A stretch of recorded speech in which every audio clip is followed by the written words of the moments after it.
ढंग से सुनेंगे, बहुत इंपॉर्टेंट चैप्टर है। This is not the important chapter, this is the most most most important. जब भी सर पढ़ाते हैं कुछ भी तो आप बहुत मोस्ट मोस्ट कर देते हैं। बहुत सारे डाउट्स रहते हैं जब आप इन क्वेश्चंस को सॉल्व करते हैं। बहुत ज्यादा ये चैप्टर फंसता है बच्चों का, लेकिन ऐसा कुछ है नहीं। The debit and credit rules will apply here as well. Means we are not going to study a different kind of debit and credit system. The system, the same funda shall apply. हम कुछ नया कुछ नहीं पढ़ने जा रहे। तुम लोग को मालूम है अकाउंट्स में दो ही चीजें होती हैं। अरे सब तो मालूम है, लेकिन उसके बावजूद भी एग्जाम में गड़बड़ होता है डेबिट और क्रेडिट करने में, है कि नहीं?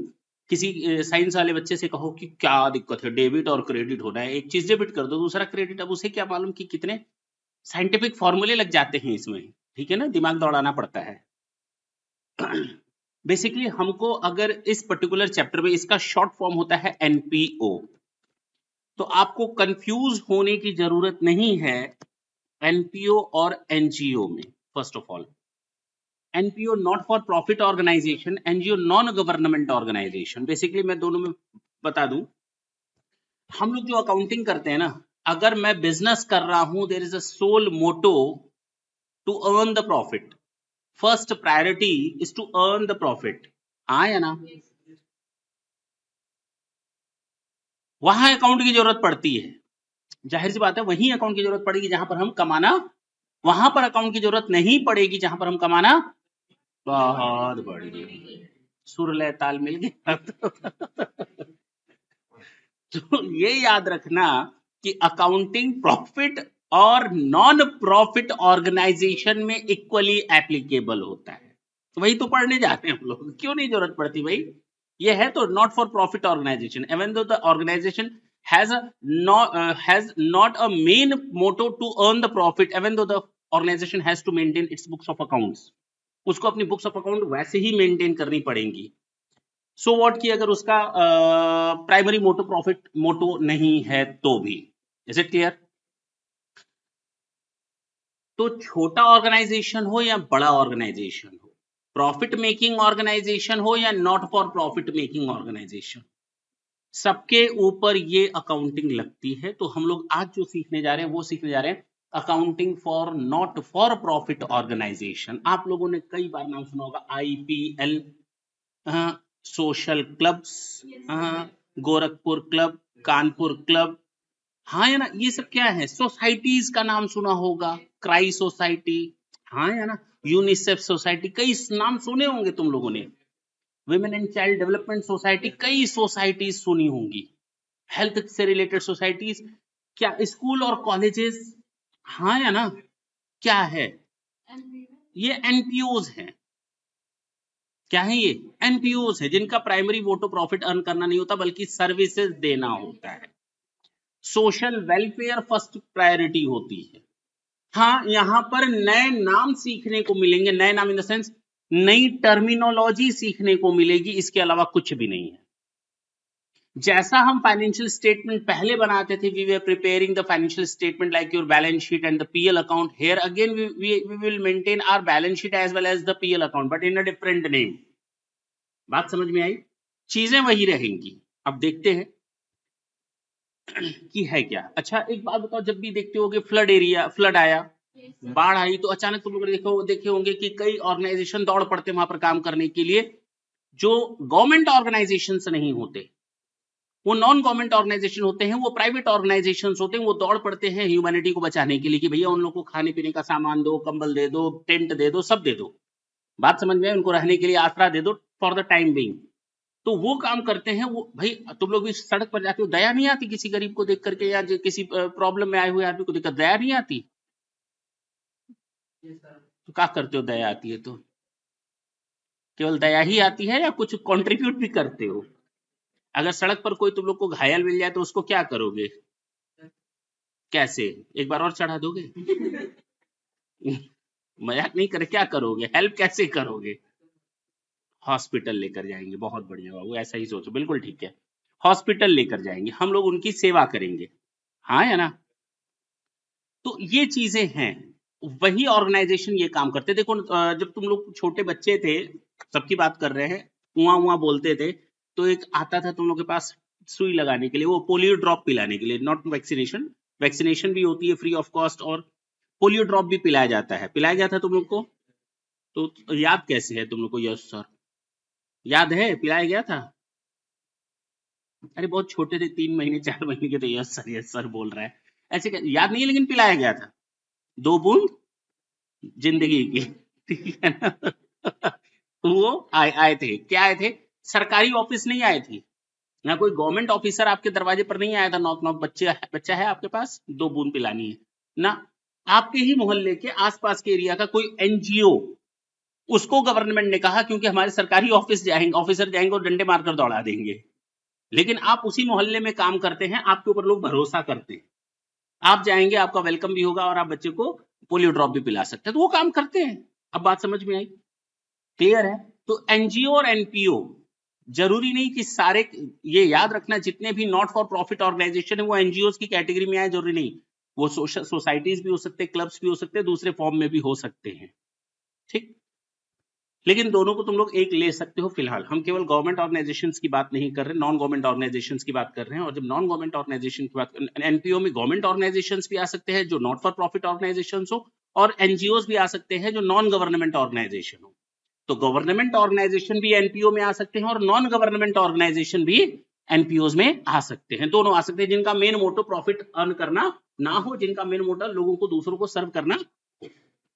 A non-profit organization is a legal and accounting entity that is operated for the benefit of the society. किसके लिए?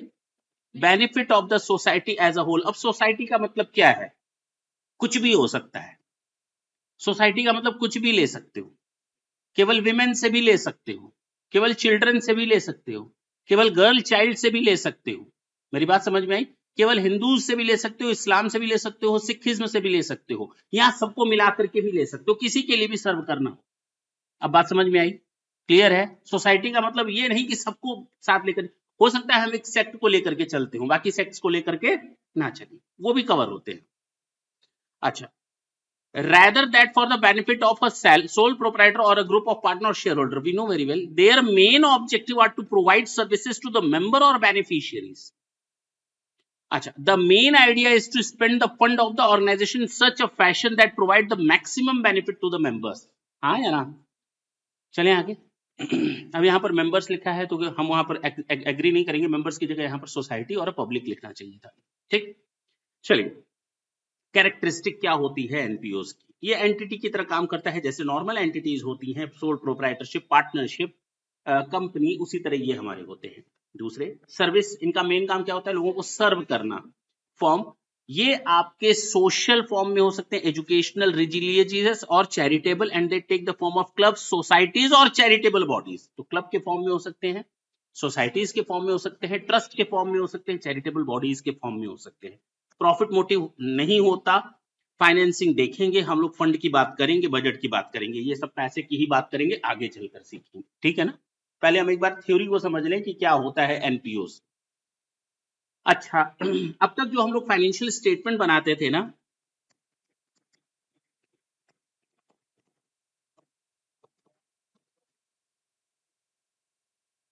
मैंने कहा चाहे वो प्रॉफिट मेकिंग ऑर्गेनाइजेशन हो, चाहे not for profit making organisation हो, उनको अपने फाइनेंशियल स्टेटमेंट्स बनाने पड़ेंगे।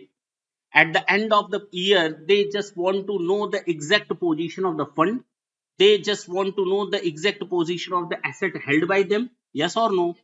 इसी तरह से लाइबिलिटीज को वो देखना चाहते हैं, कितना किससे लेना है, किसको कितना देना है, हमारा कितना कैपिटल फंड पड़ा हुआ है। मैंने क्या वर्ड यूज किया? अरे अरे अरे अरे सर, कैपिटल की बात होती है ना, मैंने क्या वर्ड यूज किया? देखो, नया वर्ड आया कैपिटल फंड, जनरल फंड भी बोल सकते हो। अब तक तुम लोग बोलते थे proprietors capital account, partners capital account, share holders या शेयर कैपिटल बोलते थे ना, अब क्या बोलोगे? कैपिटल फंड बोलोगे, या फिर जनरल फंड बोलोगे, या फिर एक्यूमुलेटेड फंड बोलोगे। नाम अलग अलग हैं, लेकिन तीनों का काम, कितने मैंने नाम बताए? नहीं, नाम कितने बताए? हाँ बोलो तो बाबू मानस। जर्नल नहीं, जनरल, हर जगह जर्नल नहीं होता। हाँ,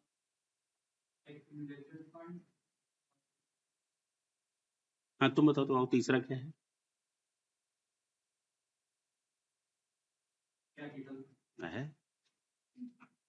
हाँ बोलो, तुम बताओ।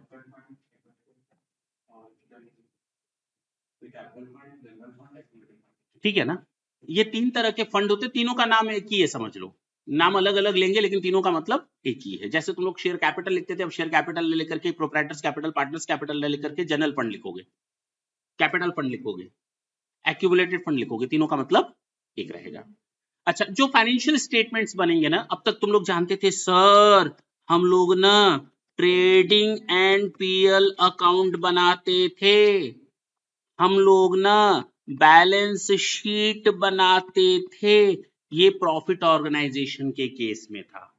लेकिन जब हम बात करेंगे एनपीओ की, किसकी, तो नाम बदल जाएगा इनकम एंड एक्सपेंडिचर अकाउंट।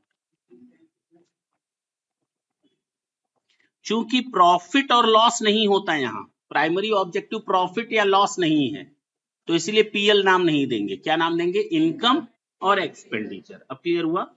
अच्छा, बैलेंस शीट को नाम देते स्टेटमेंट ऑफ अफेयर्स। मैं जो बता रहा हूं ढंग से सुनना, हम लोग पहले इसी नाम से जानते थे इसको। जो पुरानी किताबें अगर उठाओगे तो instead of preparing the balance sheet they way use to prepare the statement of affairs. Instead of preparing the balance sheet, हम लोग बैलेंस शीट नाम नहीं देते थे, हम लोग क्या नाम देते थे? लेकिन फैशन बदलते बदलते बदलते आज के दौर में हम इसको बैलेंस शीट का ही नाम देते हैं, तो टेंशन ना ले। Is it clear? तो दोनों नाम जानने जरूरी हैं। तो स्टेटमेंट ऑफ अफेयर्स बोलो या बैलेंस शीट बोलो, चले। तीसरा एक और इसमें एड ऑन होता है, that is your receipt and payment account. कौन सा?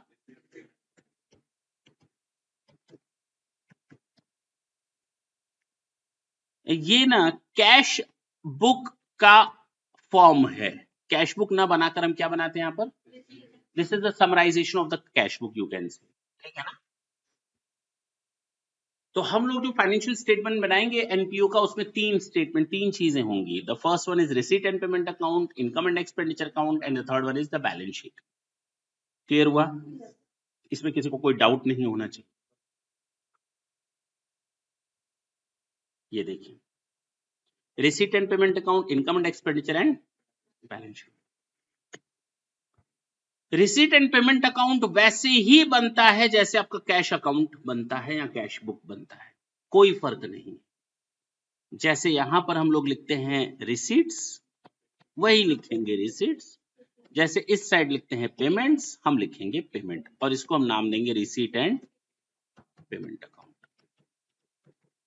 बात समझ में आई? अच्छा, जिस तरह हम लोग पहले पीएल अकाउंट बनाते थे, सेम उसी तरह हम लोग बनाएंगे इनकम एंड एक्सपेंडिचर अकाउंट। इस तरफ लिखेंगे इनकम, अच्छा ये आएगा एक्सपेंडिचर्स, ये आएगा इनकम। सेम उसी तरह डबल एंट्री को फॉलो करते हुए, जिस तरह हम लोग बैलेंस शीट को पहले प्रिपेयर करते थे, सेम उसी तरह बैलेंस शीट या स्टेटमेंट ऑफ अफेयर होगा। यहां पर कैपिटल अकाउंट ना लिख करके जनरल फंड लिख देंगे या कैपिटल फंड लिख देंगे। बोलो, कैपिटल फंड लिखो या जनरल फंड लिखो या एक्यूमुलेटेड फंड लिखो, सेम उसी तरह से।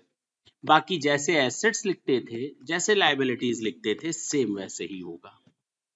मेरी बात समझ में आ रही है? कुछ नया देखो ज्यादा नहीं है, लेकिन हाँ अब जो नई चीजें आएंगी टर्मिनोलॉजी, उसको उससे तुम लोग को दो चार होना है।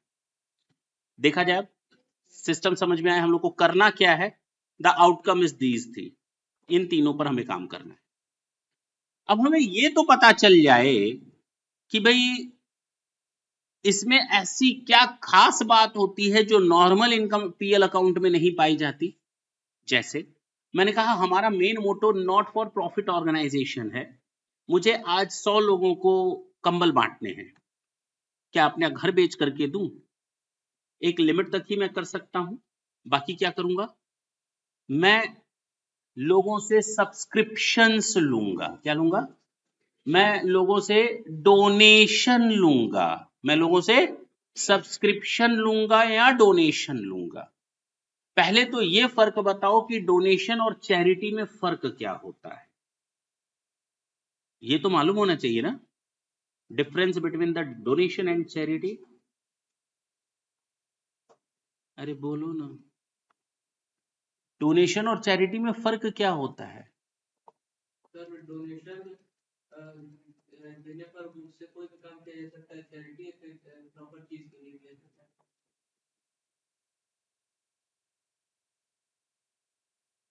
तुम लोग को सांप सूंघ गया? चैरिटी में जैसे कि कंबल बांटना है तो कंबल ही बांटना है, और डोनेशन चैरिटी छोटे छोटे अमाउंट्स होते हैं, चैरिटी क्या होते हैं, नॉर्मली छोटे छोटे अमाउंट्स होते हैं, that is the part of the donation but in small amount, 100 रुपए, 200 रुपए, 500 रुपए, 1000 रुपए, 2000, these are the charities. Donation normally बड़े हैवी अमाउंट्स होते हैं, हमको बिल्डिंग बनाने के लिए किसी को डोनेशन देना है, फर्नीचर बनाने के लिए डोनेशन देना है, स्कूल में पंखे लगाने के लिए डोनेशन देना है, बात समझ में आई? हाँ या ना?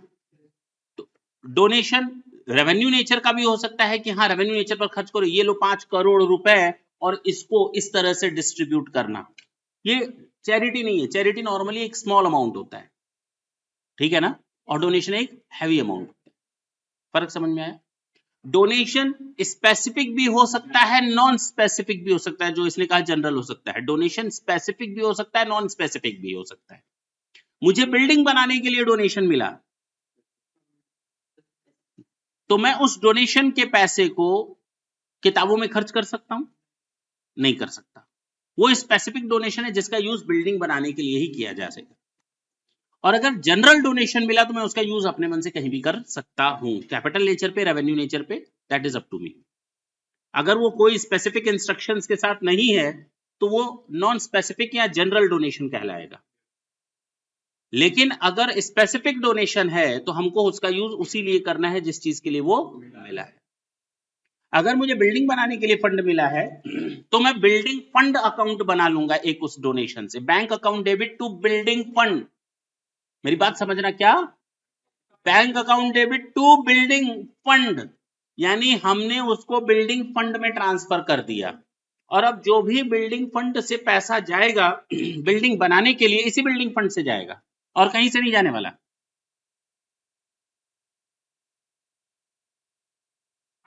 हम उसको नॉर्मल कॉर्पस के साथ, नॉर्मल अमाउंट के साथ नहीं ऐड कर सकते, उसको हमको सेपरेट रखना पड़ेगा। अब समझ में आई बात? मैच फंड होता है, बिल्डिंग फंड होता है, फर्नीचर फंड होता है, इस तरह के 50 फंड मिल सकते हैं अलग अलग नाम से अलग अलग काम के लिए। इसीलिए कभी कभी हम एनपीओस की अकाउंटिंग को फंड बेस्ड अकाउंटिंग का नाम भी देते हैं, इसीलिए एनपीओस की अकाउंटिंग को कभी कभी हम लोग फंड बेस्ड अकाउंटिंग का भी नाम देते हैं। मेरी बात समझ में आई? नहीं समझ में आई? जितने तरह के फंड मिलेंगे हमको उनका स्पेसिफिक हिसाब किताब रखना पड़ेगा, कैसे रखेंगे हम लोग आगे देखेंगे, अभी हम अकाउंटिंग नहीं बता रहे, हम केवल टर्मिनोलॉजी क्लियर कर रहे हैं। तो हम लोग एनपीओस को कभी कभी शॉर्ट में फंड बेस्ड अकाउंटिंग भी बोलते हैं, तो याद रहेगा फंड बेस्ड अकाउंटिंग क्यों बोलते हैं, क्योंकि स्पेसिफिक फंड मिलते हैं तो उनकी हमको अकाउंटिंग सेपरेटली करनी पड़ती है, इसलिए एनपीओस को ओवरऑल हम लोग कभी कभी फंड बेस्ड अकाउंटिंग भी बोलते हैं। क्लियर? तो ये बताओ कितने फाइनेंशियल स्टेटमेंट में 3 चीजें बनती हैं, receipt and payment account, income and expenditure account and the balance sheet, that's it. तो हमको एक चीज तो समझ में आ गई सर कि जो हमारे पास डोनेशन आता है और चैरिटी, दोनों में फर्क कैसे करेंगे। कभी कभी तुम लोग के सामने एक वर्ड आता है सैलरी, सुना तो बहुत होगा तुम लोगों ने, लेकिन इसके साथ कभी कभी एक वर्ड और सुना होगा, ये क्या होता है, व्हाट इज दिस? क्योंकि अब ये सब आएंगे ना सामने, ऑनोरेरियम, अरे मालूम तो होना चाहिए कि ये है क्या, अरे बोलो ना। हाँ क्या क्या क्या? रिटायर्ड एम्प्लॉयज को मिलता है, इस बच्ची के लिए जोरदार तालियां ना बजाएं, गलत जवाब है बहुत घटिया जवाब अब मैं बोलूं, तुम लोग यहाँ पढ़ रहे हो, हमने हर महीने की 1 तारीख को एक डॉक्टर को बुलाया, हर महीने की 1 तारीख को, और मैंने तुम सबकी आई चेकअप कैंप करवाया। मैंने कहा जितने भी मेरे स्टूडेंट्स हैं उनका आई चेकअप होगा, ठीक। वो डॉक्टर आते हैं, अब 10 बच्चे हों या 100 बच्चे हों, वो दिन भर यहाँ पे बच्चों की आई टेस्टिंग करेंगे और अपना रिपोर्ट देकर चले जाएंगे। उनको मैं महीने में कितना देता हूँ? 5,000 रुपए सिंगल विजिट का। कितना? 10,000 रुपए। 10,000 दे दिया। हर महीने मुझे देना है 10,000। क्या करना है? इज दिस सैलरी और ऑनोरेरियम? की सैलरी क्यों नहीं है जब ये पर एनम पर मंथ है? तो एक नॉर्मल एम्प्लॉय भी मेरा पर मंथ सैलरी लेता है, पर मंथ। डॉक्टर को भी मैं पर मंथ दे रहा हूं, लेकिन डायरेक्टर प्रोफेशनल है, वो मेरे इंस्ट्रक्शन पर काम नहीं करता, उनकी अपनी टर्म्स कंडीशंस होती हैं, उनका अपना सुटेबल टाइम होता है, लेकिन एक एम्प्लॉइज को हम उस समय में जो कहेंगे वही करेगा। दोनों में फर्क समझ में आया? नहीं समझे? वो एक प्रोफेशनल सर्विसेज दे रहे हैं। क्या दे रहे हैं? दोनों में फर्क समझ में आया? तो इस चीज को हम लोग ऑनरेरियम बोलते हैं। अब खुश? फर्क समझ में आया ना? तो हम लोग जब पर मंथ के बेसिस पर ही पेमेंट करते हैं, but this is not the salary, it will call honorarium if given to a specific person even though he is not an employee. Basically he is not an employee. ठीक। अब मैं doctor के साथ नहीं कहूंगा तुम मेरे साथ एग्रीमेंट करो एम्प्लॉयर एम्प्लॉई का, कहेगा भैया तू जा अपने घर। कि नहीं?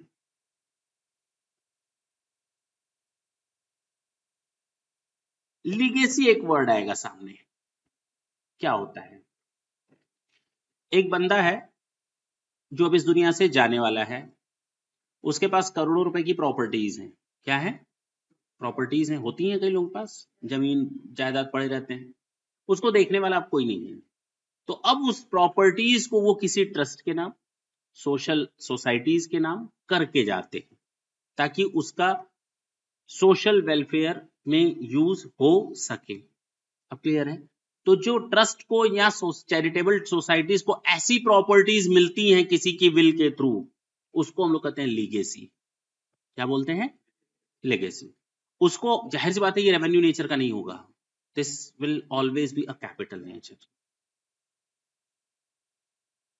अरे बोल ना, बात समझ में आई? कहाँ कैसे यूज होगा बाद में देखेंगे, अकाउंटिंग हम अकाउंटिंग के चक्कर में नहीं है। ऑनोरेरियम समझ में आया? डोनेशन और चैरिटी में फर्क समझ में आया? लीगेसी क्या होता है वो समझ में आया? कि किसी आदमी ने अपनी प्रॉपर्टीज को विल के थ्रू किसी चैरिटेबल सोसाइटी या सोसाइटी को डोनेट कर दिया। क्लियर है? एंडोमेंट फंड छोड़ देते हैं अभी, ये फंड बेस्ड अकाउंटिंग मैंने बता दिया ना, कैसे यूज होगा ये हम लोग आगे चल करके देखेंगे। अकाउंटिंग कैसे होगी हम अकाउंटिंग के पीछे अभी नहीं पड़े हुए हैं। जो नॉर्मल इनकम होती है, जो तुम लोगों को सबसे ज्यादा दुखी करता है, वो है आपका सब्सक्रिप्शन, चंदा। ठीक। क्या होता है ये सब्सक्रिप्शन?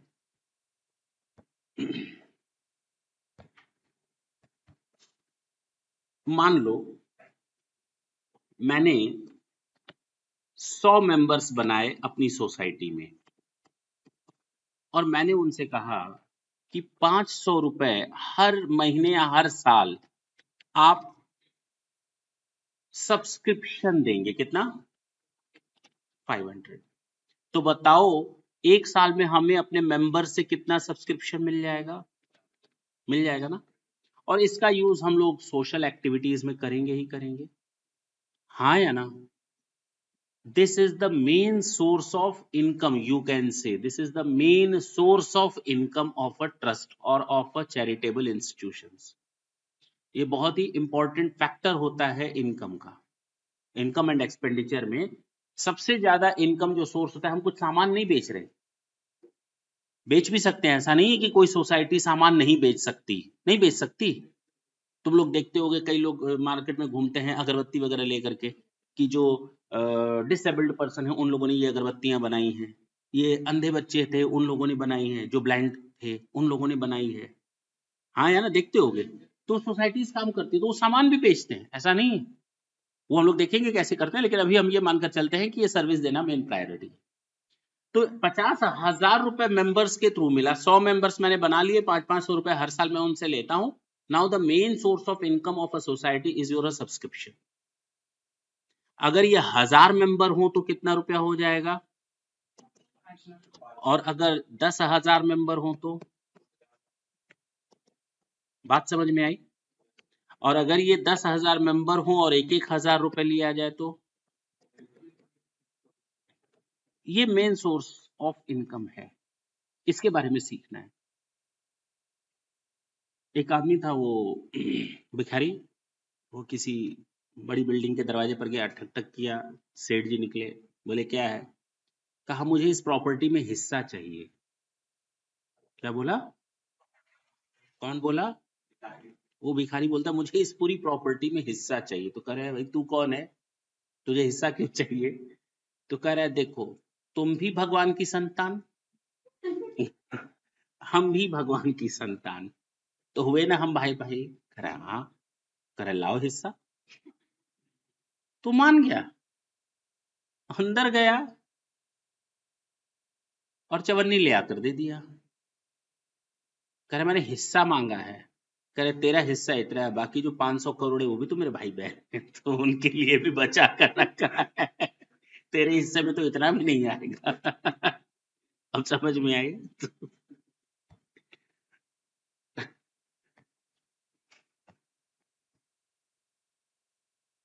जानते हो प्रॉब्लम क्या आती है? अगर मेरे 1000 मेंबर्स हैं, मुझे उनसे 1 जनवरी को पेमेंट लेना है, सारे लोग 1 जनवरी को दे देंगे क्या? नहीं देंगे ना। कुछ लोगों का पूरे साल भर 6 महीने बाद मिलेगा, किसी का 4 महीने बाद मिलेगा, किसी का 9 महीने बाद मिलेगा पेमेंट, और हो सकता है इस साल किसी का मिला भी ना हो, किसी किसी का ड्यू रह गया हो सकता है कोई बंदा कह दे कि हमारा 4 साल का एक साथ ले लो, है कि नहीं, एडवांस में दे दे सब्सक्रिप्शन, और कोई कोई 2-2 साल तक ना दे। बात समझ में आई? और जो भी एनजीओज या ये जो एनपीओज होते हैं वहां पर मेंबर्स बनाए जाते हैं। क्या बनाए जाते हैं?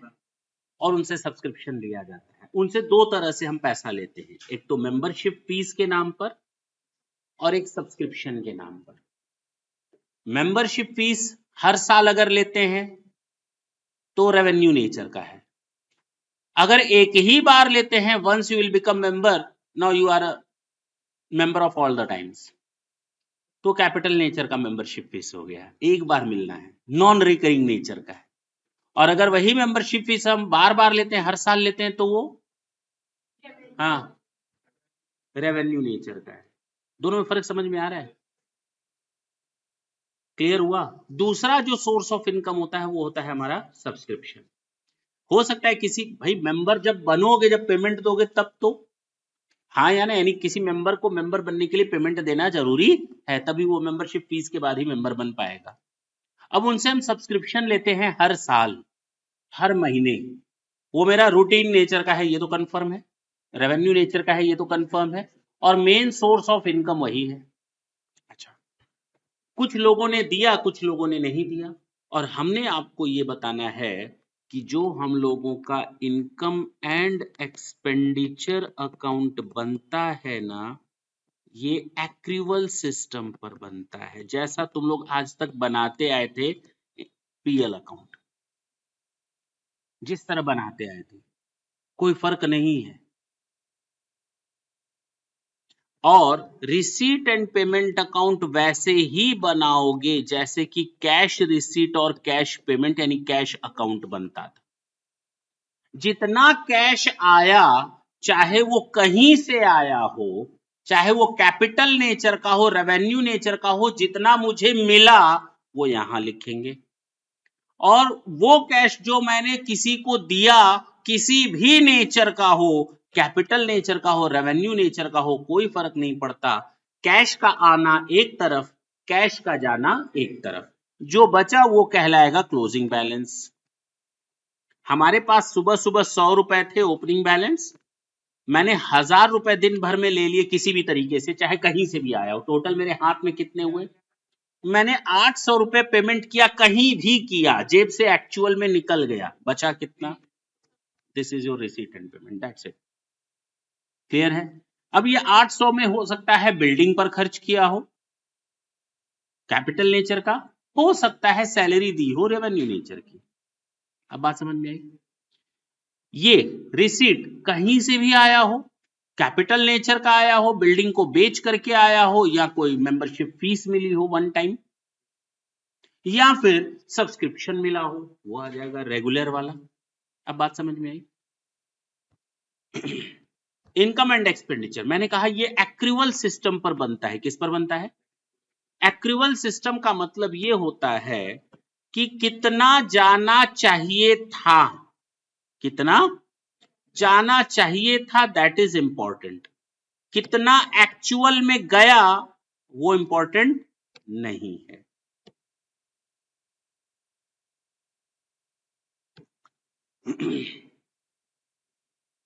मैंने एक बंदे को सैलरी देनी है 1000 पर मंथ के हिसाब से, वैसे बता लोगे जो लोग पढ़ चुके हैं, मुझे मालूम है। मैं ये 1 साल का बना रहा हूं, 12 मंथ्स का। तो मैंने उसको सैलरी दी 12 महीने की, तो कितनी चली गई? तो दिस इज आर एक्सपेंडिचर और नॉट? हाँ या ना? मैंने उसको सैलरी देनी थी 1000 पर मंथ के हिसाब से, और मैंने उसको सैलरी दे दी 15 महीने की, कितनी चली गई? और मैंने उसको सैलरी देनी थी 1000 पर मंथ के हिसाब से, मैंने उसको सैलरी दे दी 10 महीने की, कितनी चली गई? इसमें कहीं कोई दिक्कत है क्या? क्या दिक्कत है? मैंने यही तो कहा तुम लोग जवाब दे दोगे, यही तो देने आते हो घर से। जवाब देने आए हो तुम, हैं? बड़ों को जवाब दोगे? बोलो, नहीं दोगे जवाब? कुछ पूछेंगे तो नहीं बताओगे? अच्छा, माइनस हो गया प्रीपेड या एडवांस सैलरी, कितना बचा? कितना? प्लस आउटस्टैंडिंग, कितना? अब बात समझ में आई? यहाँ प्रीपेड और आउटस्टैंडिंग का एडजस्टमेंट होगा, this is known as accrual system. कितना एक्चुअल में जाना चाहिए था? इस 12 महीने में मेरा 12,000 जाना चाहिए था, गया 15,000, मैंने 3,000 ज्यादा दे दिया, मैंने 3,000 ज्यादा दे दिया, हटा दो उसको, प्रीपेड है। अगले साल का खर्चा अगले साल लिखेंगे, इस साल का खर्चा इस साल लिखेंगे, चाहे वो गया हो या ना गया। मैंने 10,000 दिया, जाना तो 12,000 चाहिए था, वो 2,000 मांगेगा नहीं क्या? तो मेरा आउटस्टैंडिंग है, दिस इज द एक्सपेंडिचर।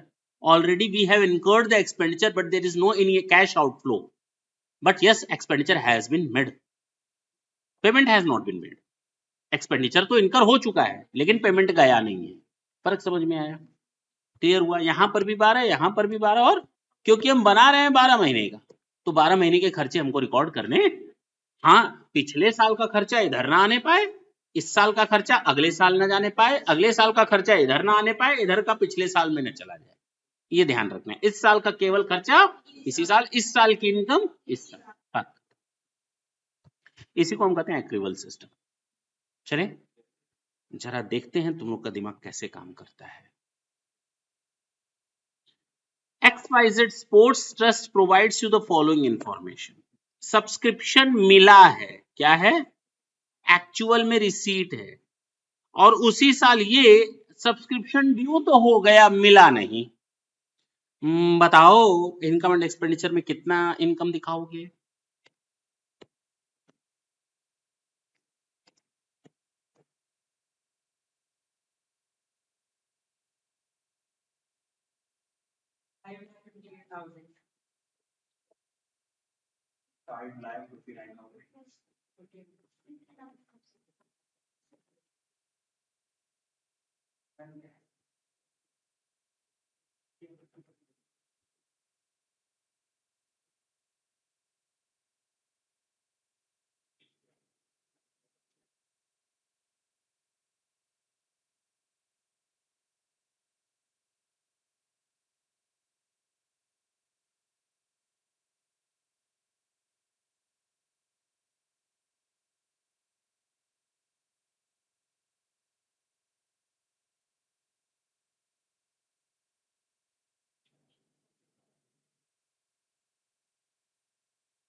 ये दूसरा बनेगा हमारा रिसीट एंड पेमेंट अकाउंट। क्या बनेगा?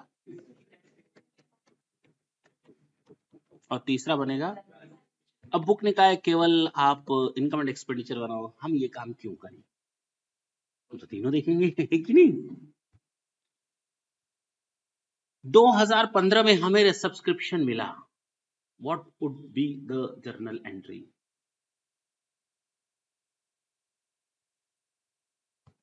बताओ, 2015 में हमको जो सब्सक्रिप्शन मिला है, कितना मिला है? 518। क्या एंट्री करेंगे साहब आप लोग? कैश या bank account debit to subscription, yes और नो? 5,18,000। कोई दिक्कत है क्या? अरे बोलो ना, किसी को दिक्कत नहीं है? अच्छा, दूसरा कहता है subscription due but not received. हम इंतजार करते रह गए, 41,000 और मिलेगा, और मिलेगा, और मिलेगा, और ये 2015 का है लेकिन वो मिला। क्या करें? क्या करें? क्या करें? एंट्री बताओ ना।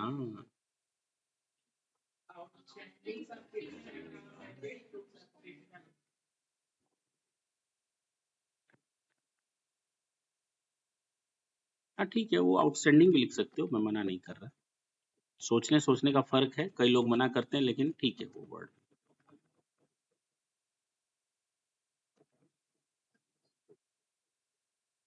समझ में आई बात? हाँ या ना? तो ये बताओ, बैंक अकाउंट में कितना चला जाएगा? तो बैंक अकाउंट में देखो, डेबिट साइड में चला गया, bank account debit to subscription 5 lakh. ये बैंक अकाउंट है, कैश अकाउंट या bank account? Bank account debit to subscription लिख दिया, हो गया। बैंक अकाउंट में एंट्री हो गई। सब्सक्रिप्शन, साल के अंत में ये सब्सक्रिप्शन मेरा ट्रांसफर हो जाता है, क्लोजिंग एंट्री बन जाती है टू इनकम एंड एक्सपेंडिचर। जैसे पीएल में जाता था ना, ये कहाँ क्लोज होकर के जाएगा? कितना है?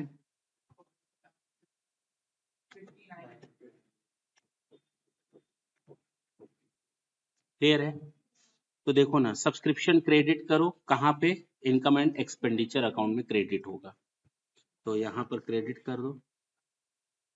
तो लोग चाहो तो सब्सक्रिप्शन अकाउंट बनाओ, हमने सब्सक्रिप्शन अकाउंट नहीं बनाया, इसको काट दिया, इसको काट दिया। सब्सक्रिप्शन अकाउंट बनाओगे तो वहां से कहाँ चला जाएगा? इनकम एंड एक्सपेंडिचर अकाउंट में। अब उतना डिटेल में तो हम बताएंगे नहीं अकाउंट बना करके, तो यहाँ लिख देंगे बाई 5,50,000। हाँ या ना? ये भी खत्म ही है। एक्रूड सब्सक्रिप्शन कहाँ जाएगा? एसेट साइड में पैसा मिलना है, एक्रूड।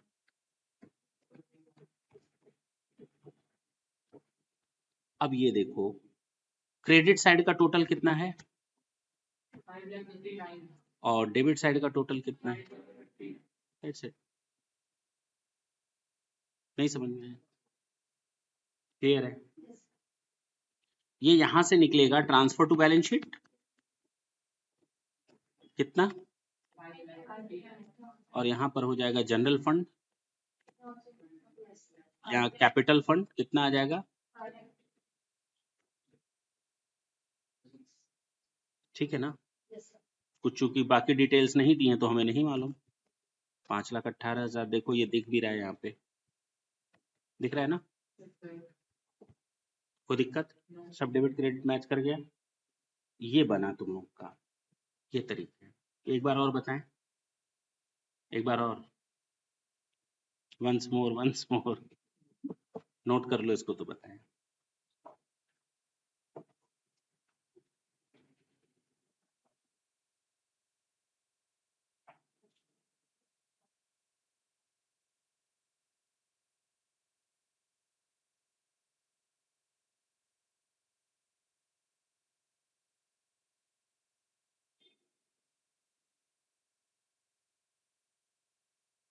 थोड़ा जल्दी करें।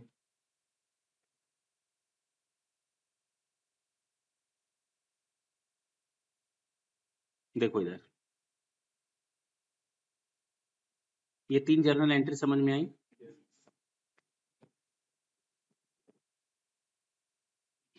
हम क्या करते हैं, जितने अकाउंट है खोल लेते हैं। तुम लोग की आदत वही है।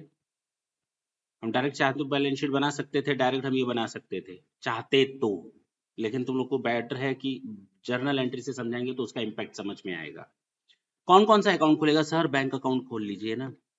कौन सा अकाउंट?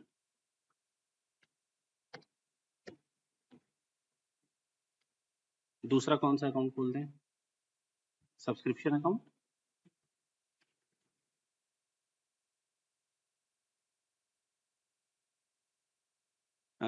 तीसरा है accrued subscription, income and expenditure, और लास्ट में बनेगा बैलेंस शीट।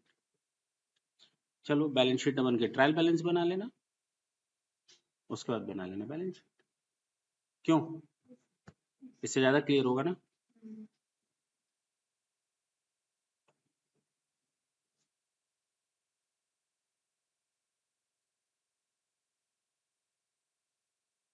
चलो सबसे पहला कौन सा अकाउंट है? बैंक। तो हमने लिख दिया बैंक अकाउंट डेबिट। अच्छा, दूसरा कौन सा अकाउंट है?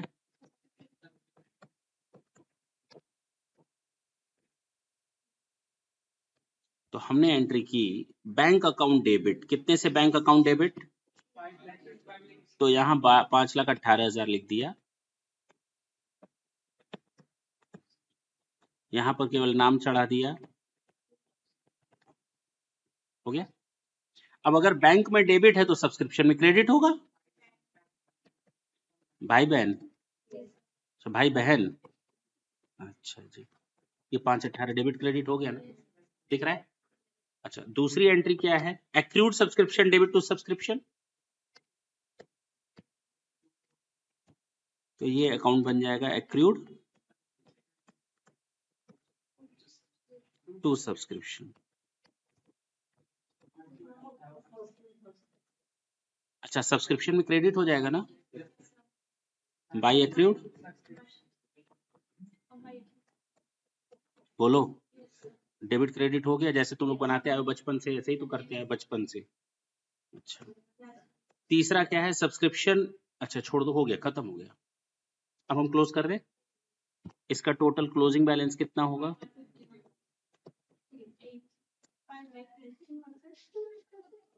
5,59,000। ये भी क्लोजिंग बैलेंस है।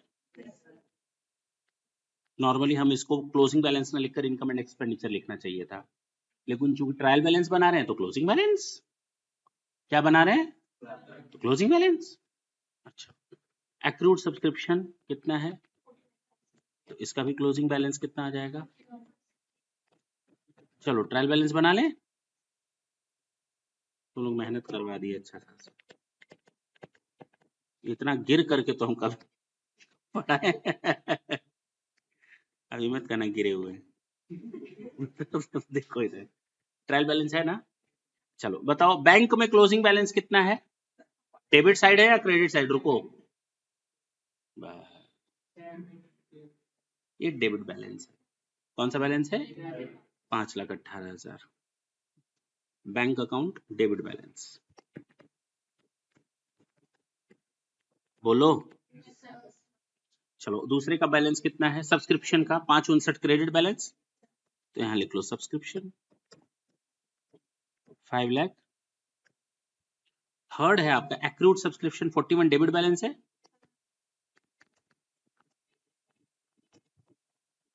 ट्रायल बैलेंस मैच कर गया, बधाई हो। अब क्या बनाओगे? Income and expenditure.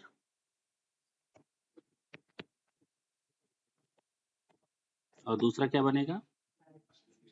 Receipt and payment बनाने की जरूरत इसलिए नहीं है क्योंकि हम लोग कैश अकाउंट ऊपर बैंक अकाउंट बना चुके हैं, दोबारा बनाने की कोई जरूरत। क्लियर है? तो यहाँ पर क्या बनाएंगे? Balance sheet. अब बताओ, इस ट्रायल बैलेंस से शिफ्ट करो। ये इनकम होती है ना, इनकम है ना सब्सक्रिप्शन, तो यहाँ ले जाओ सब्सक्रिप्शन। क्रेडिट का घर क्रेडिट ही रहेगा, हो गया। और डेबिट का अगर डेबिट होगा तो बैंक में चला जाएगा बैंक, बैलेंस शीट में एसेट साइड डेबिट साइड में 5,18,000 और 41,000 एक्रूड इंटरेस्ट। डेबिट साइड ये भी तो था, एक्रूड सब्सक्रिप्शन हो गया। क्लोज करें। ये कहाँ ट्रांसफर होगा? ट्रांसफर टू कितना? तो बैलेंस शीट में किस नाम से ऐड हो जाएगा? मैच कर गया ना? बस यही है। अगर देखो तो कंप्लीट क्वेश्चन की जर्नल एंट्री और कंप्लीट इसका जर्नल एंट्री, लेजर, पोस्टिंग सब मिलाकर ट्रायल बैलेंस, बैलेंस शीट ऐसे बनेगा। नहीं कर दे रहे, रुक जाओ।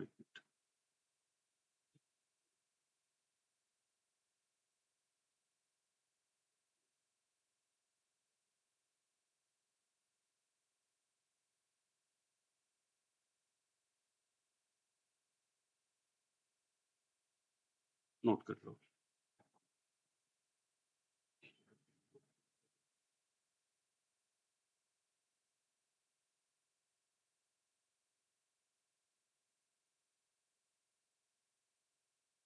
चले आगे।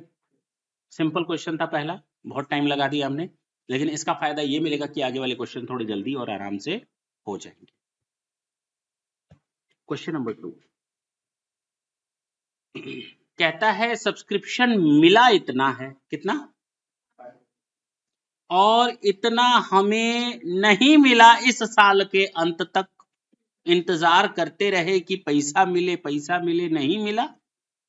लेकिन पिछले साल के अंत तक हमें 30,000 नहीं मिला था। यानी पिछले साल जब हम क्लोज कर रहे थे सब्सक्रिप्शन, तो हमने देखा पिछले साल के अंत तक कितना नहीं मिला, और वो इस साल मिला भी नहीं होगा। मतलब पिछले साल के अंत तक अगर कोई पिछले साल का पैसा नहीं मिला तो बट ऑब्वियस है वो इस साल मिला होगा। अगर हमने किसी को सैलरी इस महीने नहीं दी तो अब नहीं देंगे, अगले महीने देंगे। यही तो मतलब है, यही तो मतलब हुआ। तो अगर हमें पिछले साल का पैसा पिछले साल नहीं मिला तो इस साल वो मिला होगा, तो वो किस में शामिल होगा? जो रिसीट हुआ है सब्सक्रिप्शन उसमें शामिल होगा। इसका मतलब 5,18,000 जो इस साल मिला है उसमें 30,000 पिछले साल का है। पिछले साल का क्या कर रहा है भाई? पिछले साल का इनकम पिछले साल चला गया होगा ना, दोबारा इनकम में डालोगे क्या? उसको हटाओ, और जो इस साल का इस साल नहीं मिला उसको जोड़ो। अब बताओ आंसर कितना है?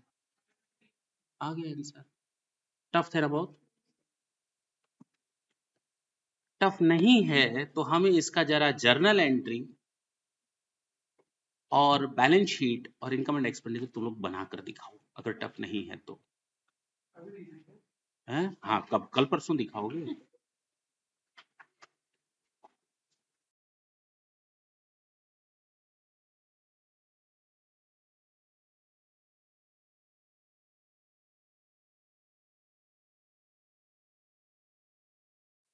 देखें क्वेश्चन नंबर 2 देखें।